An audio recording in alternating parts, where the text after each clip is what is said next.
Vous savez, dans ma vie, il n'y a rien qui a provoqué autant de haine contre moi, dans mon milieu et dans mon entourage, que le fait d'être de droite. Ayant toujours naturellement été curieux et intéressé aux différentes idées politiques, j'ai eu la chance d'un peu faire le tour du spectre. Et c'est assez frappant de remarquer la pure hostilité que la société québécoise peut avoir contre spécifiquement la droite et le conservatisme. Des figures aussi modérées que Mathieu Bocoté sont classées comme infréquentables, et la moindre forme de conservatisme social est assimilée à de l'extrémisme. Et pendant ce temps-là, on laisse quasiment le libre cours à toutes les dérives idéologiques les plus folles de la gauche. Dans cette capsule, j'aimerais démystifier certaines idées reçues sur la droite et le conservatisme qui circulent assez fréquemment. Comme ça, à la fin de la vidéo, si vous êtes encore de gauche et que vous voulez critiquer la droite, vous saurez précisément quoi critiquer plutôt que de vous attaquer à un homme de paille. Bonjour, je m'appelle Philippe, j'ai 20 ans. Ça fait plusieurs années que je suis dans un cheminement pour en apprendre plus sur des sujets qui me passionnent, comme la philosophie, la religion ou la politique. Je me suis donné comme mission avec Nicolas de tirer la culture québécoise vers le meilleur. Bienvenue sur Action Vitale.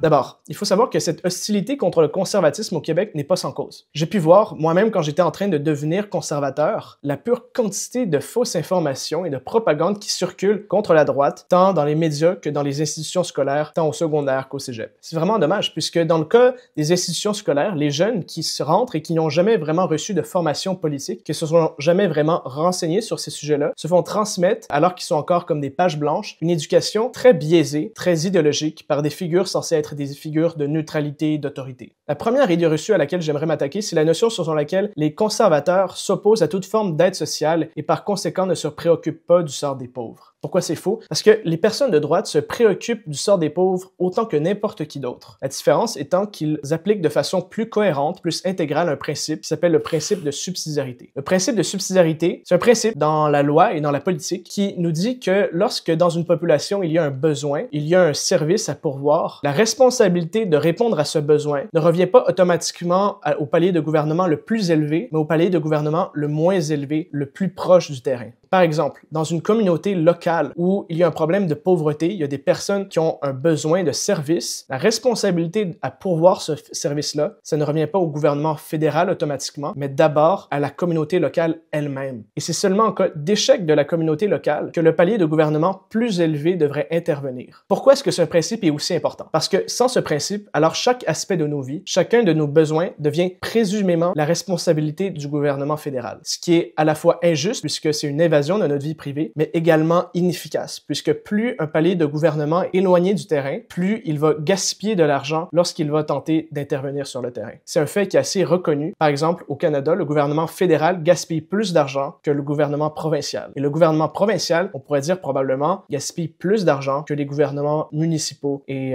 plus locaux. Donc, laisser autant que possible la responsabilité d'aider les pauvres aux communautés plus locales, que ce soit la ville, même les paroisses, les églises, bref, les communautés locales, avant que la responsabilité vienne au gouvernement fédéral, c'est un principe avec lequel on devrait tous être d'accord. Et c'est précisément ce principe qui est défendu par le conservatisme et la droite. La deuxième idée reçue que j'aimerais aborder, c'est la notion selon laquelle la droite fait preuve de racisme lorsqu'elle s'oppose à certains taux d'immigration ou à certaines idéologies comme le multiculturalisme. Lorsqu'on aborde ce sujet, je pense que c'est extrêmement important de faire la distinction entre deux choses, de bien définir les termes, le racisme et le patriotisme. Le patriotisme, c'est une valeur morale fondamentale à l'être humain qui est partagé par presque tous les peuples sur Terre, tant occidentaux que non occidentaux. Je pense que tous les peuples sur Terre ont le droit, et je dirais même le devoir, d'honorer leurs ancêtres, de défendre leur identité, de préserver qu'est-ce qu'il y a de bon dans leur tradition. Parce que l'être humain individuel, ce n'est pas seulement un être de droit, mais aussi un être de devoir. Et un des devoirs les plus fondamentaux que nous avons en tant qu'être humain individuel, c'est d'aimer. Mais notre amour, ce n'est pas un amour purement théorique, désincarné, qui s'applique universellement à toute l'humanité de façon indifférenciée. Notre amour, il doit être incarné. Il doit commencer là où nous sommes, là où la Providence nous a mis sur Terre. C'est pourquoi, par exemple, je dois aimer ma famille plus que n'importe quelle autre famille. Si je deviens parent, je dois aimer mes enfants plus que n'importe quel autre enfant. Et si je suis québécois, je dois aimer la patrie québécoise plus que n'importe quelle autre patrie. Non pas parce que je déteste les autres patries, mais parce que j'ai un sens des priorités sain. Le patriotisme, correctement compris, n'est pas défini par la haine, mais au contraire par l'amour.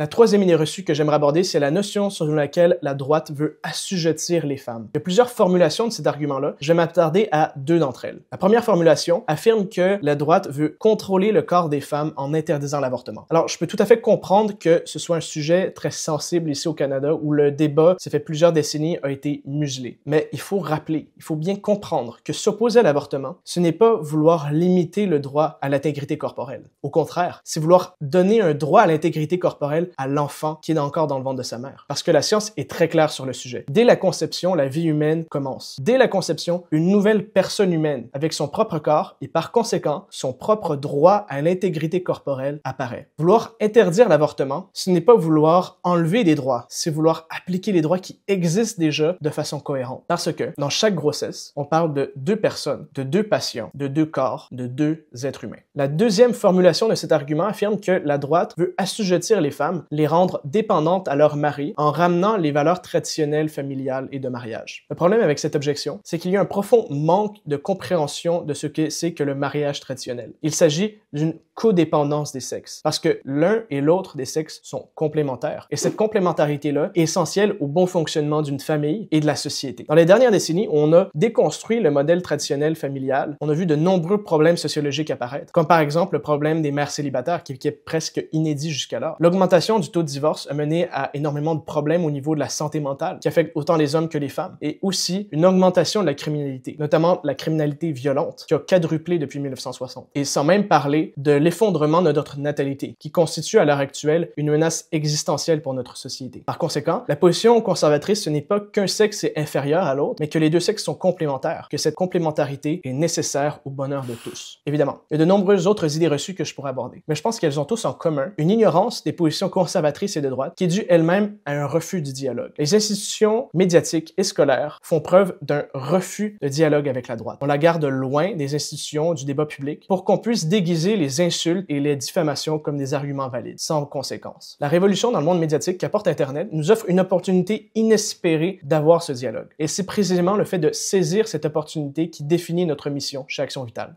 Si vous croyez en cette mission, si vous voulez voir plus de dialogue dans l'espace public québécois, alors restez à l'affût, parce que de grandes choses s'en viennent pour notre plateforme.